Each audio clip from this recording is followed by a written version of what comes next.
নমস্কার বন্ধুরা, আমি সঞ্চিতা। মহাম্যাজ পরিবারের একটা ফ্রেশ নিউ ব্লগে আপনাদের প্রত্যেককে স্বাগত। আগের দিন আপনারা দেখেছিলেন আমাদের ঠাকুরকে এক মাটে করা একবার মাটি লাগিয়ে দিয়ে গেছিলো। তো ঠাকুর শোকানোর পর আজকে এসেছে দুমেটে করতে, তার সাথে ওই মাথাগুলো, ঠাকুরের মাথা আগুল এগুলোও লাগিয়ে দিল। বাড়িতে আলোচনা করছিলাম যে আমাদের ছোটবেলায় একদিন এক মেটে, একদিন দুমেটে, তারপরে এসে মাথা লাগাতো, তারপরে আবার গঙ্গা মাটি, খড়ি মাটি, এইভাবে একটা লং প্রসেস ছিল। কিন্তু এখন আর তা নয়।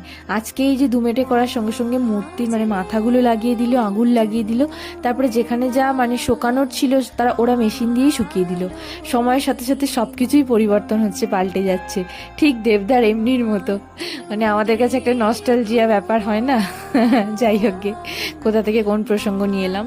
তো বাচ্চাগুলো খুব আনন্দ করছিল ঠাকুর তৈরি হচ্ছে বলে, কিন্তু আমাদের বড়দের আর সেইভাবে বোধহয় আনন্দ করা হয় না। ও আমাদের বাঙালিদের পুজো হচ্ছে একটা ইমোশন, তো সেটা সবার সাথে সাথে আমারও ভালো কাটুক এটাই চাইবো।